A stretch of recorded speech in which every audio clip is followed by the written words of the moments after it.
পাঁচটা সিম্পল কারণে জিতাই দেবে। এক নাম্বার, এটা ঝগড়ার রাজনীতি না। দুই নাম্বার, এটা পরিচয়ের রাজনীতি।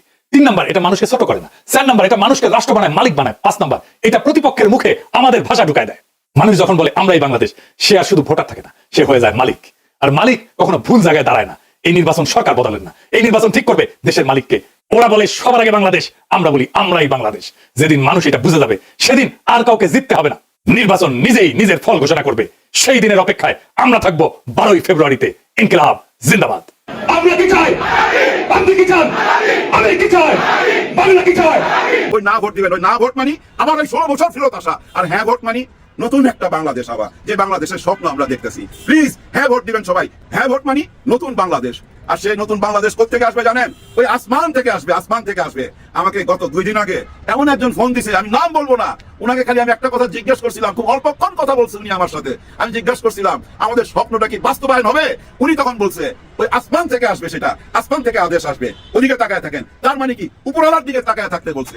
আসসালামু আলাইকুম দর্শক শ্রোতা, এখন আমি আপনাদের সাথে গুরুত্বপূর্ণ 2টি ভিডিও ফুটেজ শেয়ার করব। দয়া করে ভিডিওটি শেষ পর্যন্ত দেখবেন। 11 দলের নির্বাচনে ঐক্য হয়েছে, আলহামদুলিল্লাহ। এইটা আরো ভালোভাবে হইতে পারতো, কিন্তু হয় নাই। যাই হোক, অসুবিধা নাই। এই জোটকে এখন বিজয় হইতে হবে। বিজয় হইতে পারলে এটা বাংলাদেশের গেম চেঞ্জার হবে, ইতিহাস বদলায় যাবে, বাংলাদেশের রাজনীতি বদল হয়ে যাবে চিরজীবনের জন্য। বাংলাদেশের মানুষ সত্যিকারের আজাদি পাবে। 11 দলের নির্বাচনে ঐক্য জিতে যাবে, হ্যাঁ জিতে যাবে। এইটা কওয়া যেতে পারে পিস অফ কেক, আপোষে ঘটতে পারে, যদি তারা রাইট স্ট্র্যাটেজি নিয়ে মাঠে থাকতে পারে। আর মাত্র 3টা সপ্তাহ। নতুন বাংলাদেশের দিশা দেখাইতে হইলে আপনার একদম নতুন স্ট্র্যাটেজি নিয়ে আগাইতে হবে। আমার স্ট্র্যাটেজি কলে ফুল প্রুফ, বন্দুকের গুল্লি মিস হইতে পারে, আমার স্ট্র্যাটেজি মিস হবে না। কিন্তু মুশকিলটা হইতেছে, আমি যেহেতু এই জোটের কেউ না, আমি তো হরিদাস পাল, তাই আমার এই ইউটিউব বানাই কইতে হইতেছে যে কেমনে এই স্ট্র্যাটেজিটা ইমপ্লিমেন্ট করবে। তাদের একটা মুশকিল আছে, এটা তো যায় না যাবে প্রতিপক্ষ। আসলে প্রতিপক্ষ যায় না যায় বা বুঝা যায় আপনি কোন স্ট্র্যাটেজি নিতেছেন, এটা প্রতিপক্ষের বুঝতে তো সময় লাগবে না, তাই না? একেবারে বেকুব না হইলে। তাই এই স্ট্র্যাটেজি কয়া দিলেও অসুবিধা নাই। 11 দলীয় জোট এটা যদি অনুসরণ করে ভালো, না করলেও সমস্যা নাই। অনেকে শিখা যাবেন কেমনে জাতীয় ইলেকশনে জিতে আসতে হয়। নির্বাচন আসলে অগলের মাথায় আসে একটা নির্বাচনে ইস্তেহার বানাইতে হবে, লেখা লাগবি।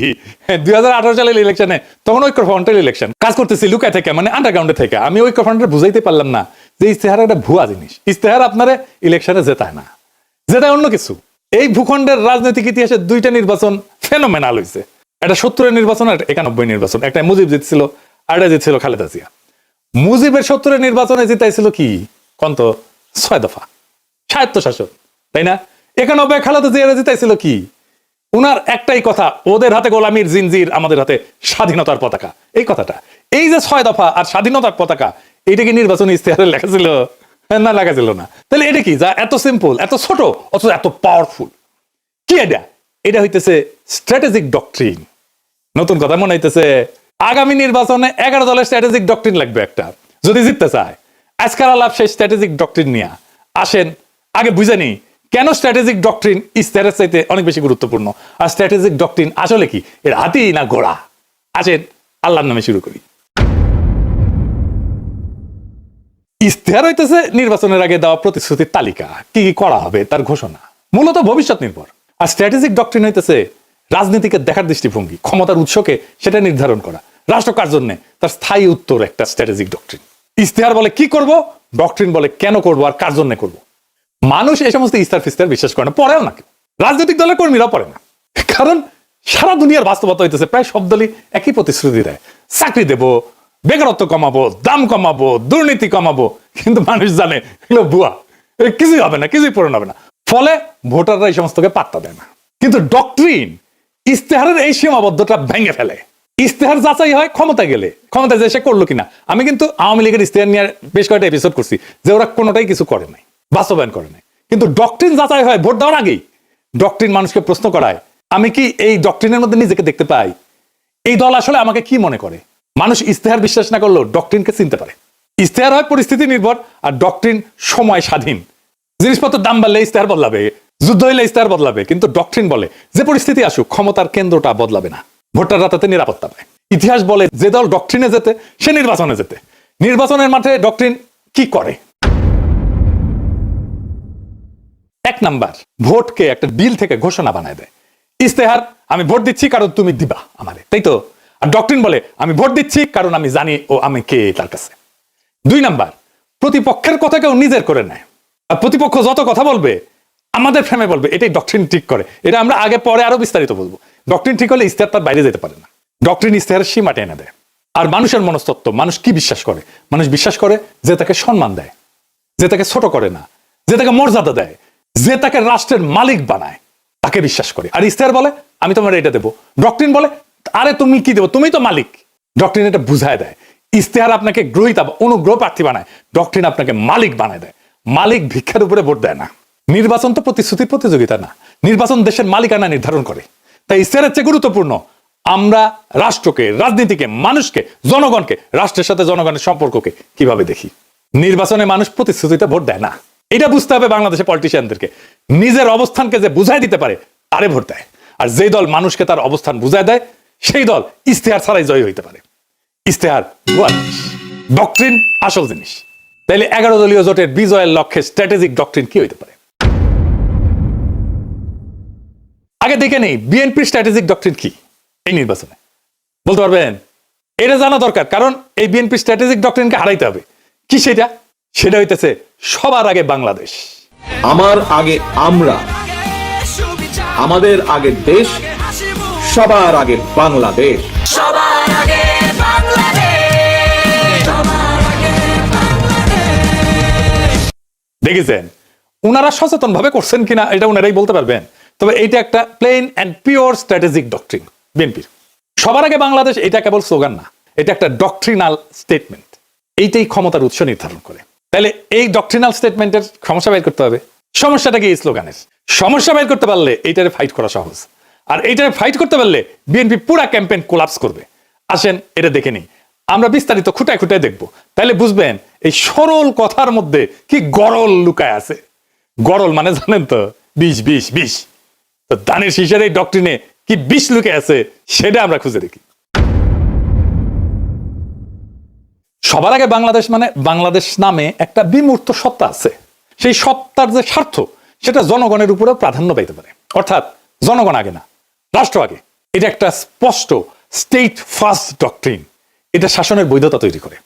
এই স্লোগান দিয়ে বলা হয় দেশের স্বার্থে সব কাজ করা হবে, ফলে অধিকার সীমিত করা, মত প্রকাশ দমন করা, কঠোর সিদ্ধান্ত নেওয়া, দমন পীড়ন করা সবই নৈতিকভাবে বৈধ হয়ে যায়।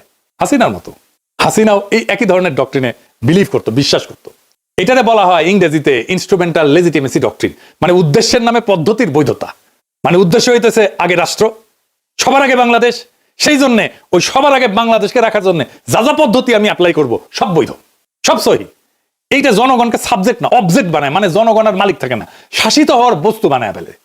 এই ফ্রেমে দেশ উপরে, জনগণ নিচে। জনগণ দেশকে সেবা দিবে, সেবা। জনগণ এখানে রাষ্ট্রের মালিক না, রাষ্ট্রের উপকরণ। এইটাকে প্যাটার্নালিস্টিক ডক্ট্রিনও বলা যায়, মানে অভিভাবক সুলভ শাসন ডক্ট্রিন বা অভিভাবকত্ববাদী রাষ্ট্রনীতি। এটা মানে কি?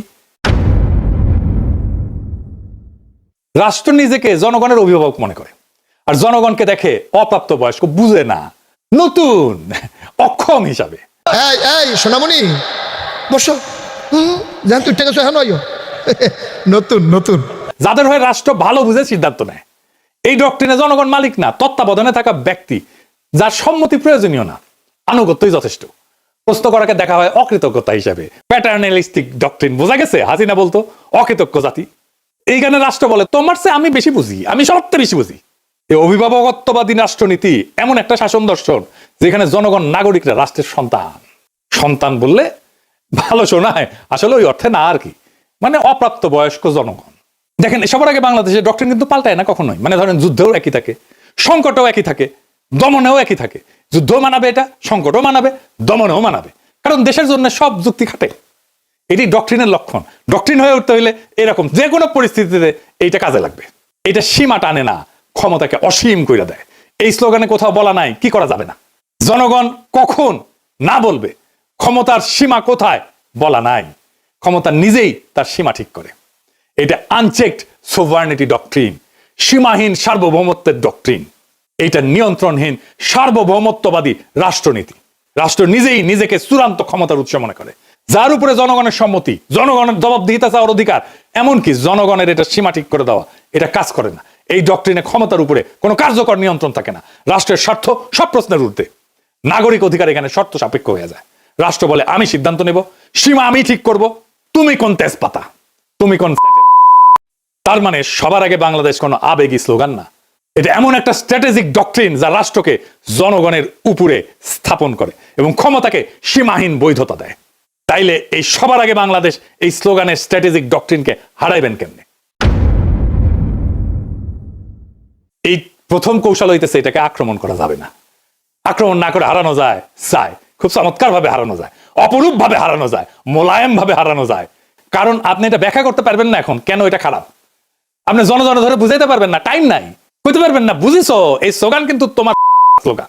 তাই এইটার কৌশল অন্য। কি সেই কৌশল? এই স্লোগানকে গ্রহণ করতে হবে। আমরা এটাকে গ্রহণ করতেছি কারণ রাজনীতিতে যে স্লোগান জনগণের মনে কিছুটা ঢুকে গেছে সেটাকে ভাঙা সহজ হয় না, কিন্তু সেটাকে নতুন অর্থ দিতে পারলে জেতা যায়। আমরা এটাকে নতুন অর্থ দেব। তাহলে কি হবে? Counter narrative. কিভাবে আমরা এই কথাটাকে নতুন মিনিং দিতে পারবো, নতুন অর্থ দিতে পারবো? তাহলে আমাদের এমন একটা স্লোগান আবিষ্কার করতে হবে যে স্লোগানের মানে এই বিএনপির স্লোগান সবার আগে বাংলাদেশের স্লোগানের অনিবার্য পরিণতি বলে মনে হয়, ডেস্টিনি বলে মনে হয়। কি হইতে পারে সেটা? সবার আগে বাংলাদেশের কাউন্টার ন্যারেটিভ হবে আমরাই বাংলাদেশ। ওরা বলবে সবার আগে বাংলাদেশ, আমরা বলবো সেটাই তো আমরাই বাংলাদেশ। এখানে কোনো ঝগড়া নাই, এখানে কোনো কনফ্রন্টেশন নাই, এখানে কোনো কন্ট্রাডিকশন নাই, এখানে আছে কমপ্লিশন, সম্পূর্ণতা। বিএনপি বলছে কি আগে, আমরা বলছি ওইটা আসলে কি, কেন আমরাই বাংলাদেশ। বিএনপির সবার আগে বাংলাদেশ স্লোগানকে আমরাই বাংলাদেশ স্লোগান সুপারসিড করে যাবে। এখানেই মূল খেলা। আমি এখানে কয়েকটা দিক ব্যাখ্যা করব কেন, কিভাবে এটাকে সুপারসিড করে যাবে। আসেন সেটা বুঝে দেখি, খুব মজা লাগবে। প্রথমে দার্শনিক ব্যাখ্যা, মানে পলিটিক্যাল ফিলোসফির ব্যাখ্যা। বাংলাদেশ জমি না, পতাকা না, সংবিধানে কাগজ না, বাংলাদেশ হলো মানুষের সমষ্টিগত রাজনৈতিক অস্তিত্ব। এখান থেকে আসে জনগণের সার্বভৌমত্ব। মানুষ মানে রাষ্ট্রের মালিক। তাই আমরাই বাংলাদেশ কোনো আবেগী কথা না, এটা সার্বভৌমত্বের ঘোষণা। বিএনপি দেশকে একটা বাইরের বস্তু হিসেবে দেখে, আমরা দেশকে নিজেদের পরিচয় হিসেবে দেখি। 2 নাম্বার রাষ্ট্রনৈতিক ব্যাখ্যা বা স্টেট লজিক। বিএনপির ফ্রেম রাষ্ট্র আগে, রাষ্ট্র সিদ্ধান্ত নেয়, মানুষ উপকারভোগী। আমাদের ফ্রেম মানুষ আগে, মানুষ সিদ্ধান্ত নেয়, রাষ্ট্র মানুষের যন্ত্র। এখানে ক্ষমতার কেন্দ্রটা বদলায় যায়। এইটাকে বলে সাবজেক্ট শিফট। বিএনপি বলে আমরা দেশ চালাবো, আমরা বলি আমরাই দেশ। এই অবস্থান থেকে কাউকে হারাইতে গেলে বলতে হয় তুমি দেশ না, এইটা তো সে বলতে পারবে না। রাজনীতিতে এর আত্মঘাতিকতা আর নাই। 3 নম্বর হইতেছে পলিটিক্যাল স্ট্র্যাটেজির ব্যাখ্যা। এটারে বলা হয় ক্লাসিক ফ্রেম হাইজাকিং। বিএনপি যতবার বলবে সবার আগে বাংলাদেশ, ততবার তারা আসলে বলবে আমরা আগে। তারা নিজেরাই জনগণকে কেন্দ্র বানাবে, আমাদের ফ্রেম রিপিট করবে। এটারে বলা হয় নো এসকেপ ন্যারেটিভ। ওরা কথা বললেই আমার ভাষায় কথা বলবে। 4 নম্বর হইতেছে মার্কেটিং ব্যাখ্যা, পলিটিক্যাল মার্কেটিং আর কি, মানে পণ্যের মার্কেটিং না। বিএনপির স্লোগান অ্যাবস্ট্রাক্ট প্রোডাক্ট সেন্ট্রিক, মানে মানুষ শুধু সমর্থন করে। আমাদের স্লোগান আইডেন্টিটি বেসড, মানুষ নিজেকে এটার ভিতরে দেখতে পায়। মানুষ পোস্টারে লিখবে আমরাই বাংলাদেশ, কারণ এটা স্লোগান না, এটা সেলফ আইডেন্টিটি স্টেটমেন্ট। মানুষ যেটা নিজের পরিচয় মনে করে ওইটার সাথে বিশ্বাসঘাতকতা করে না। বোঝা গেছে? খুব সিম্পল 2টা শব্দ, বিধ্বংসী। আপনাদের মনে আছে আওয়ামী লীগের জয় বাংলা স্লোগানটারে ক্যাপচার করিয়া ধ্বংস করে দিছিলাম। আগে ক্যাপচার করছি, তারপরে ধ্বংস করে দিছি, ডেস্ট্রয় করে দিছি। বেশি দিন আগের কথা না, মনে আছে না? যেই স্লোগান তাদেরকে উদ্দীপ্ত করার কথা, সেই স্লোগানটাকে আগে ক্যাপচার করিয়া ধ্বংস করে দিছিলাম একেবারে পুরাপুরি। এই টেকনিকে এবার আসেন ইলেকশন জার্নির আর্ক। সেইটা আবার কি? এটা আসলে কি? নয়া নয়া জিনিস করছেন দাদা। কঠিন মনে হচ্ছে? আরে কঠিন না, চালাইয়া বুঝে যাবেন। আসেন চালাইয়া বুঝে নি। এটা আসলে ভোটের আগে থেকে ক্ষমতায় যাওয়ার পর পর্যন্ত জনগণকে একসাথে নিজের সাথে যুক্ত রাখার রোডম্যাপ, পথ নকশা। এখানে ভোট শুধু একটা ঘটনা, পুরো গল্প না। ঠিক আছে? বর্তমান বাংলাদেশের বাস্তবতাটা কি? এটা কি জন অসন্তোষ এটা দিয়ে শুরু হয়? তা না। শুরু হয়েছে একটা হতাশা দিয়ে, গভীর হতাশা দিয়ে, একটা ভ্রম দিয়ে, একটা ভুল দিয়া। সব বদলাইছে মনে হয়, কিন্তু আসলে কিছু বদলায়নি। আগের বন্দোবস্ত, আগের রাষ্ট্রযন্ত্র, আগের ক্ষমতার ভাষা, আগের নিয়ন্ত্রণ সব ঠিক আছে, শুধু মুখ বদলাইছে, দল বদলাইছে। মানুষ স্পষ্ট দেখতেছে বিএনপি ধীরে ধীরে আওয়ামী লীগের আগের জায়গাগুলো নিচ্ছে। কাঠামো ভাঙতেছে না, দখল বদলাচ্ছে। সবচেয়ে গুরুত্বপূর্ণ বাস্তবতা হইতেছে তারেক রহমান তো নির্বাচিত প্রাইম মিনিস্টার না, কিন্তু তিনি ডিফ্যাক্টো দেশের প্রধান সিদ্ধান্ত কেন্দ্র। এখানে মানুষ বুঝে যায় সমস্যা ব্যক্তি না, সমস্যা হচ্ছে একই রাষ্ট্র একইভাবে চলে। এই উপলব্ধিটাই ইলেকশন জার্নির প্রকৃত শুরু। নির্বাচন শেষ না, নির্বাচন দিয়ে নাগরিক তার মালিকানা দখল করবে। এখানে ইলেকশন জার্নির আর্ক পূর্ণতা পায়। স্লোগান থেকে যাত্রা। এর প্রথম ফেজে কি হবে? পরিচয়কে জাগরিত করা। আমরাই বাংলাদেশ, এটা আমাদের পরিস্থিতিকে জাগ্রত করবে। এই পর্যায়ে প্রতিশ্রুতি কম, দর্শন বেশি। এর লক্ষ্য কি? মানুষ ভোটার না, মানুষকে বলা আপনি একটা পলিটিক্যাল এন্টিটি, রাজনৈতিক সত্তা। 2 নাম্বার ফেজে কি? নৈতিক প্রশ্ন, মরাল কোশ্চেনিং। এখানে প্রশ্ন উঠবে, আমরাই যদি বাংলাদেশ হই তাহলে এত অন্যায় কেন, এত অবিচার কেন, এত বেইনসাফি কেন? এখান থেকে আসবে ইনসাফের প্রশ্ন। ইনসাফ মানে ভিক্ষা না, দয়া না, অধিকার ফেরত নেওয়া। মানুষ তখন বোঝে অন্যায়টা তো তাহলে আমার বিরুদ্ধে, বেইনসাফি তো আমার বিরুদ্ধে। আমরাই যদি বাংলাদেশ হই আর এই বাংলাদেশে যদি বেইনসাফি থাকে তাহলে এই বেইনসাফি আমার বিরুদ্ধে, কারণ আমি তো বাংলাদেশ। 3 নম্বর ফেজ, ইনসাফের কাফেলা। এটা একটা কালেকটিভ জাস্টিসের ফেজ, সম্মিলিত ন্যায়ের যাত্রা। মানুষ বোঝে আমি একা না, আমার অভিজ্ঞতা সবারই এখানেই জন্ম নেয় কাফেলার ধারণা। কাফেলা মানে পার্টি না, কাফেলা মানে পোস্টার না, এটা একটা নৈতিক যাত্রা। আমার ভোটটা তো দেওয়া হবে তাকেই যে আইন বানাবে, যেকে আমি সংসদে পাঠাচ্ছি। এটা একটা যাত্রা, যে আইন সমাজে ইনসাফ কায়েম করবে। এই ভোট শুধু ব্যালটের ভোট না, এটা ইনসাফ কায়েমের কাফেলা। 4 নম্বর ফেজ, আজাদির দোরগোড়ায় পৌঁছানো। শেষ পর্যায়ে প্রশ্ন বদলায়, কে ক্ষমতায় যাবে এটা প্রশ্ন না, বরং আমরা কিভাবে শাসিত হব সেইটা প্রশ্ন হয়ে দাঁড়ায়। আজাদি মানে নিজের জীবনের উপরে নিজের কর্তৃত্ব। এখানে নির্বাচন ক্ষমতার উৎস না, এই নির্বাচন হইতেছে আজাদির দরজায় পৌঁছানোর মাধ্যম।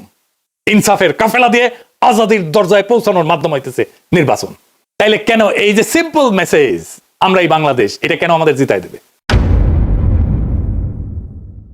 5টা সিম্পল কারণে জিতাই দেবে। 1 নাম্বার, এটা ঝগড়ার রাজনীতি না। 2 নাম্বার, এটা পরিচয়ের রাজনীতি।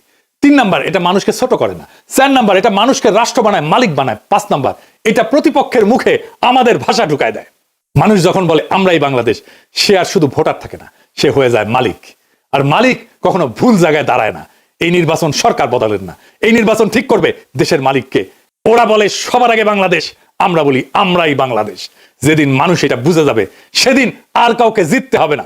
নির্বাচন নিজেই নিজের ফল ঘোষণা করবে। সেই দিনের অপেক্ষায় আমরা থাকবো 12ই ফেব্রুয়ারিতে। ইনকিলাব জিন্দাবাদ। আমরা কি চাই? আপনি কি চান? আমি কি চাই? বাংলা কি চাই? মাটির কি চাই? শহীদ কি চাই? আমরা কি চাই? বাংলা কি চাই? 24 কি চাই? জুলাই কি চাই? আমরা কি চাই? আসসালামু আলাইকুম। আমার এই গাছটার দিকে আমি মাঝে মাঝে তাকায় থাকি আর ভাবি, কি শক্তি রে ভাই, কেউ কোনো যত্ন নেয় না। এর শেকড় হচ্ছে মানে এই গাছের গোড়াটা ফুটপাতে, চারিদিকেই পাকা, একটুখানি জায়গা মাটি, ওইটুক জায়গা দিয়ে বাইরে উঠছে, এত মোটা। 7 তলার উপরে উঠে গেছে, 8 তলা পর্যন্ত ওর মাথা চলে গেছে, কিন্তু বাঁচে কেমনে? পানি পায় কই? আসলে এর শেকড় চলে গেছে অনেক গভীরে, ওইখান থেকেই সে তার জীবন বাঁচায়। হ্যাঁ, এর শিকড় অনেক গভীরে। ঠিক তেমনি ভাই, জামাতে ইসলামের শিকড় না অনেক গভীরে, দেশে এবং দেশের বাইরে। যার জন্য জামাত ইসলাম আজকে একটা শক্তিশালী বট গাছের মতো দাঁড়ায় গেছে। একে ধ্বংস করার চেষ্টা বহুবার করা হয়েছে, বহু রকম ভাবে, কিন্তু পারে নাই। ওই যে সুপ্ত আর গুপ্ত থেকে নিজেকে এমন ভাবে গইরা তুলছে, এমন একটা আদর্শ মানুষের সামনে তুলে ধরছে। আজকে দেখেন সেই আদর্শের কারণে বিভিন্ন দল থেকে মানুষ হ্যাঁ এই জামাতে ইসলামে চলে আসছে। বিশেষ করে গত 2 দিন যাবত আমি দেখতেছি চরমনায় পীর সাহেবের দল থেকে খুব জ্ঞানী লোকরা, যারা খুব জ্ঞানী, তারা চলে আসতেছে এবং বলতেছে কি জানেন, যে আমরা এই জন্য আসতেছি, জামাতে ইসলাম দেশটাকে গড়তে চায়। আর নিজের দল সম্বন্ধে মানে ওই যে হাত পাখা সম্বন্ধে বলতেছে যে ওনারা শুধু ঘরে বৈশা বৈশা চিন্তা করে আর খালি বক্তব্য রাখে, ওনাদের কোনো ওই যে দূরদৃষ্টি নাই, মানে আগামীতে কি হইতে পারে ওই চিন্তা ভাবনা নাই। এরকম কথা বলছে বইলাই আবার এই জামাতে ইসলামে চলে আসছে। তার মানে কি দেখেন, ওনারা দাবি করছিল, মানে চরমনায় পীর সাহেব দাবি করছিল যে এই দলটাকে মানে এই যে 10 দলকে, এই 11 দলকে আমরাই এক করছি, আমরাই প্রথম এই ভিশনটা দেখাইছি যে আমরা একটা ভোটের বাক্স করব, সমস্ত ইসলামিক দল একসাথ হইয়া। কিন্তু দেখেন 10 জনকে রাইখা কে চইলা গেল? এটা কোনো নীতি হইল? এটা কোনো মুসলমানের জবান হইতে পারে না। এটা ব্যাপারটা এমন হয়ে গেছে, দেখেন ওই যে ভেড়ার পাল যখন যায় না, তখন ওই যে খেকশিয়াল, তারপরে হায়নার দল উৎপাইতা থাকে, দূর থেকে না পিছনে পিছনে হাঁটতে থাকে, শুধু খেয়াল রাখে দল থেকে কোন ভেড়াটা বাইর হয়ে যায়। যে ভেড়াটা বাইর হয়ে যায় তার উপরেই তো আক্রমণ করে। এই যে বাইর হয়ে গেল না, এখন ওই দল ছোট ভেড়ার মতো হয়ে গেছে, একা হয়ে গেছে। কিন্তু একা হইতে দিবে না। কে দিবে না? জামাত ইসলাম দিবে না। কি উদারতা! হায় হায় হায়, ওনার দলের অনেকেই কথাটা মেনে নিতে পারতেছে না। কোন কথাটা? যে চরমনাই পীর সাহেবকে অনার কইরা উনি যে আসনে দাঁড়াইছে, ওই আসনে জামাতে ইসলাম কোনো প্রার্থী দেবে না। শুধু দেবে না এমন না, সাপোর্টও করবে। ভোটও দিবে, সম্মান জানাইছে। কি বলছে? যে উনি আমাদের এই দলটা গঠন হওয়ার পিছনে অবদান রাখছে। হ্যাঁ, চরমনাই পীর সাহেব যে অবদান রাখছে সেটার কৃতজ্ঞতায় বলছে যে ওনার আসনে আমরা কোনো প্রার্থী দিব না। কোন লেভেলের খেলা রে ভাই এটা! চিন্তা করতে, চিন্তাধারার উচ্চতা কত উপরে ভাবা যায়। ভাই তুমি আমার বদনাম করতেছো, করো, তুমি বলতেছো আমি মুসলমান না, ঠিক আছে বলো, কিন্তু তুমি আমার উপকারও করতেছো। আমি যেটা বুঝাইতে পারতাম না অনেককে, যে এই মুহূর্তে আমি যদি ওই শরিয়া আইন জারি করি সেটা সম্ভব না। এটা ভবিষ্যৎ বইলা দিবে, দেশের জনগণ সিদ্ধান্ত নিবে যে দেশে শরিয়া আইন দরকার আছে কিনা। কিন্তু বর্তমান যে আইন আছে এই আইন দিয়েই তো দেশ সঠিক পথে নেওয়া যায়। এই আইনের কোনো কার্যকর ছিল না তো, এদিক সেদিক দিয়া ব্যাগ ধরে টাকা পয়সা খায়া আইন তো কেউ মানতো না। এই দেশের আইন মানলে আবার এই দেশ এরকম হয়, যে আইন আছে এই আইন দিয়েই তো দেশটাকে সঠিক পথে নেওয়া যায়। এই কথাগুলো আজকে মানুষকে বুঝাইতে হচ্ছে না, জামাতে ইসলামকে বুঝাইতেছে কে? এই যে চরমনাই পীর সাহেব, ওনারা বুঝাই দিতেছে। কারণ ওরাই তো বলতেছে ওরা শরিয়া আইন দিয়া দেশ এখন পরিচালনা করবে না, ওরা আবার একটা জাতীয় সরকার করতে চায়। আর জাতীয় সরকার করতে চায়, এটা কি কোনো নেগেটিভ কথা? এটা তো পজিটিভ কথা। প্রত্যেকটা মানুষ তো চাইবে হ্যাঁ একটা ঐক্য হয়ে এক জায়গায় থাকা, মারামারি হানাহানি এরকম কেউ পছন্দ করে না, পছন্দ করে না। দেখছেন কত বড় উপকার কইরা ফেলতেছে অবচেতন মনে, না অবচেতন মনে না, এগুলা সবই পরিকল্পনার মধ্যে। কেউ একজন তো পরিকল্পনা করতেছে, হ্যাঁ ভাই, কেউ একজন বৈশা বৈশা চুপচাপ পরিকল্পনা করতেছে আর দেখতেছে। এখন আর ওনাকে কেউ কোনো কথা জিজ্ঞাসা করার সুযোগ নাই, কোনো প্রশ্ন করতে পারবেন না। উনি প্রশ্নের বাইরে চলে গেছে। হ্যাঁ, উনি প্রশ্নের বাইরে, কারণ উনার কাছে নির্বাচন চাইছেন, উনি নির্বাচন দিয়ে দিছে। যান এখন নির্বাচন কমিশনারের ওইখানে, দেখেন না নির্বাচন কমিশনারের ওইখানে এখন সবাই ওই মন্দিরের ঘন্টা আছে না, ওরকম ঘন্টা বাজায় যাইতেছে। তো আমাদের নির্বাচন কমিশনার ওইখানে একটা ঘন্টা বাজা আছে, এখান থেকে রিক্সাওয়ালা গেলে একটা ঘন্টা বাজায় যায়, ওর একটা দাবি আছে। একটা ভ্যান গাড়িওয়ালা গেলেও একটা ঘন্টা বাজায় যায়, ওরও একটা দাবি আছে। আমিও যাবো, আমি ওই ঘন্টা বাজাবো, আমারও দাবি আছে। দাবির তো শেষ নাই। আর অদ্ভুত অদ্ভুত দাবি, যে দাবিগুলা হ্যাঁ রে মানুষ বুঝতে পারে না কেন। এই ধরনের দাবি দাওয়া দিয়া আপনারা কি সফলতা পাবেন? মানুষকে বুঝাইতে পারবেন যে আপনার দাবিটা সঠিক? কেউ বলবে না সঠিক। কারণ এই শাকসুর নির্বাচন, হ্যাঁ ভাই, এই শাহজালাল বিশ্ববিদ্যালয়ের যে নির্বাচন, এই নির্বাচন নিয়ে আজকে দেখলাম আদালত পাড়ায় ভাই সবাই লাগিয়ে গেছে, নামি দামি সমস্ত উকিলরা লাগিয়ে গেছে, এটাকে বানচাল করতে হবে, রিট আবেদন করছে। ওর পিছনে সবাই পরিশ্রম করতেছে। কেন এখানে সময় দিতেছেন? ওই নির্বাচন আজ হোক, কাল হোক, পরশু হোক, হইতেই হবে। এবং আগামীকাল 20 তারিখ, এই 20 তারিখই হইতে হবে। এটা ভাই আমার একার কথা না ভাই, এটা ছাত্র সমাজের কথা। তো আপনার এই যে শিবির এখন রাস্তায় নেমে গেছে, চুপচাপ দেখছে, শুধু দেখছে। কেন রাস্তায় নামছে? আপনাদের এটা অন্যায় দাবি। তো হ্যাঁ, অন্যায় দাবি। ওই একটা বিশ্ববিদ্যালয়তে নির্বাচন হইলে আপনাদের অসুবিধা কি? এইসব বিশ্ববিদ্যালয় নির্বাচনে, জাতীয় নির্বাচনে কোনো এফেক্টই তো করে না, কোনো প্রভাবই তো ফেলে না। আপনাদের বুদ্ধিজীবীরাই তো টকশোতে আইসা বলে, আপনারাও বলেন হ্যাঁ এই নির্বাচনের সাথে ওই নির্বাচনের কোনো সম্পর্ক নাই। তাহলে এত ভয় কেন, এত রিট কেন, এত মূল্যবান সময় কেন নষ্ট করতেছেন? সামনে জাতীয় নির্বাচন, সেখানে না যায় এই শাকসুর নির্বাচনের পিছনে কেন লাগলেন? গত 1.5 বছরের মধ্যে আমরা কি দেখলাম? 5টা বিশ্ববিদ্যালয় নির্বাচন দেখলাম। সেই ফলাফলটা কি? আপনাদেরকে ভিত কাঁপায় দিতেছে না? এখন মনে হইতেছে না? হ্যাঁ, ভিত কেঁপে যাচ্ছে। কারণ আপনারা নিজেরাও বুঝা ফেলাইছেন যে শাকসুর নির্বাচনে আপনারা বিজয় আনতে পারবেন না। হ্যাঁ, এবং এই নির্বাচন রুখতেও পারবেন না। কিন্তু কারণ ছাত্র শিবির এই ন্যায্য দাবি আদায় কইরাই ছাড়বে। যতক্ষণ পর্যন্ত আদায় না হবে ততক্ষণ পর্যন্ত আন্দোলন চলবে। দেখেন ভাই ব্রাদার, গত একটা সপ্তাহ কাটাইলাম, এক সপ্তাহ আমার মনে বেশি, চরমনাই পীর সাহেব এবং জামাতে ইসলাম আর চরমনাই পীর সাহেব এই চলতেছিল আলোচনা। পুরা মিডিয়া দখল কইরা এখন চলে আসলো কোথায় জানেন? আগামী 3-4 দিন দেখবেন এই শাকসুর নির্বাচন নিয়ে রাস্তায় কি ঘটে। হ্যাঁ ভাই, এটা তো ছাড় দেওয়া হবে না, ছাড় দিবে না তো ছাত্র শিবির। কেন ছাড় দিবে? আচ্ছা, মজার ব্যাপার কি জানেন?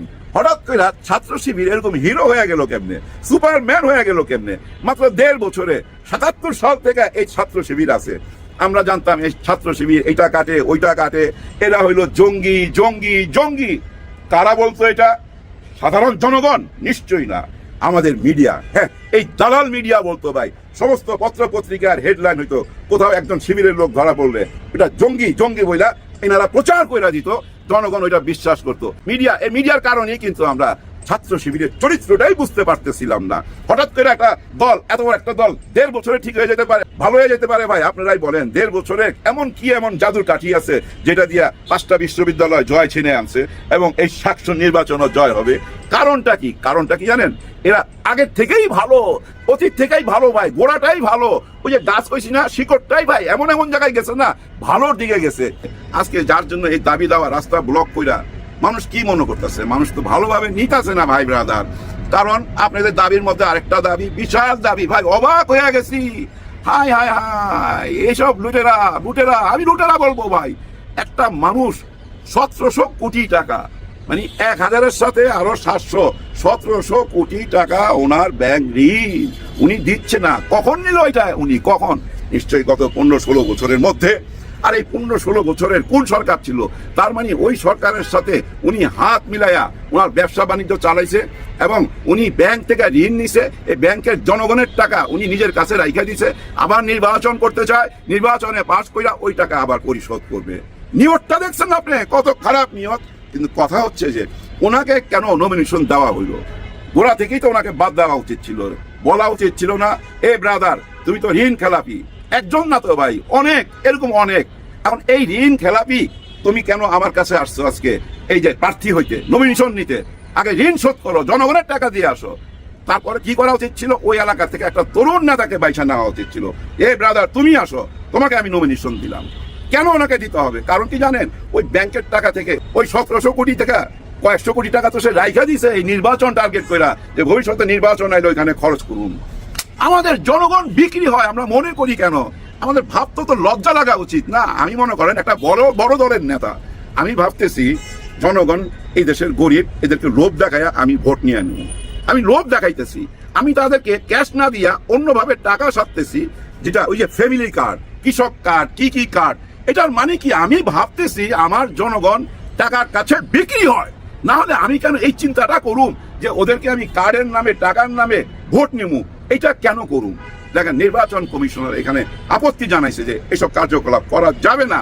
তার মানে এটাও তো ভাবা উচিত ছিল যে নির্বাচন কমিশনার এগুলো কি মাইনা নিবে। তার মানে দূরদৃষ্টি নাই।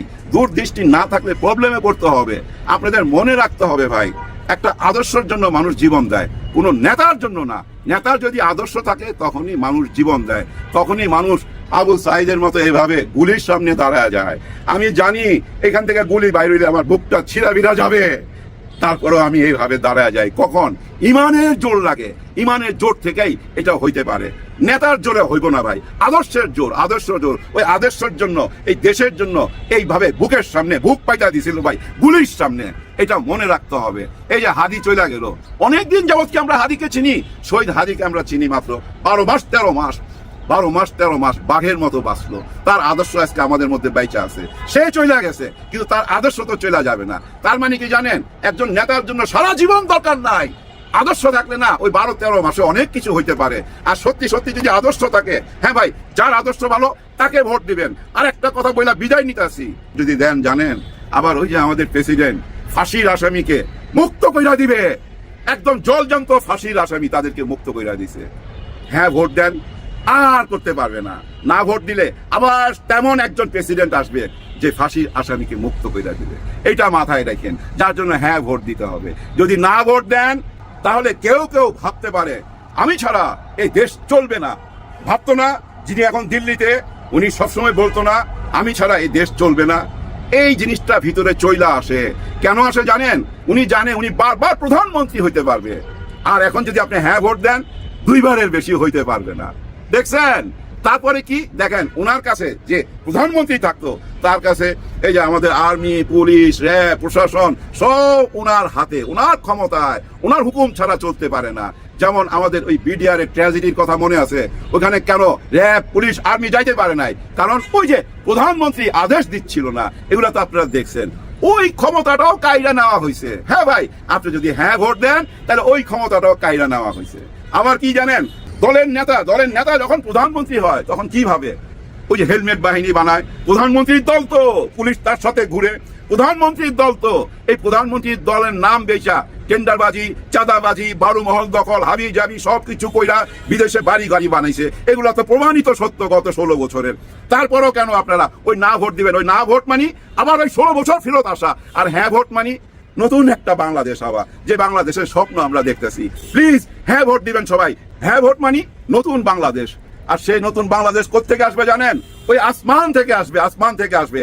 আমাকে গত 2 দিন আগে এমন একজন ফোন দিছে, আমি নাম বলবো না, ওনাকে খালি আমি একটা কথা জিজ্ঞেস করছিলাম, খুব অল্পক্ষণ কথা বলছে উনি আমার সাথে। আমি জিজ্ঞেস করছিলাম আমাদের স্বপ্নটা কি বাস্তবায়ন হবে? উনি তখন বলছে ওই আসমান থেকে আসবে, সেটা আসমান থেকে আদেশ আসবে, ওদিকে তাকায় থাকেন। তার মানে কি উপরওয়ালার দিকে তাকায় থাকতে বলছে। ওনার জন্য দোয়া রইলো, আমাদের সবার জন্য সবাই দোয়া রইলো। আল্লাহ হাফেজ। সুপ্রিয় দর্শক, আমি আশা করছি আজকের নিউজটা আপনারা সকলে মনোযোগ সহকারে শেষ পর্যন্ত দেখেছেন। তো আজকের নিউজটা দেখে আপনার কাছে কি মনে হয়েছে? আপনার মূল্যবান মতামত অবশ্যই কমেন্ট সেকশনে লিখে যাবেন। দেখা হচ্ছে পরবর্তী কোনো আপডেট নিউজে।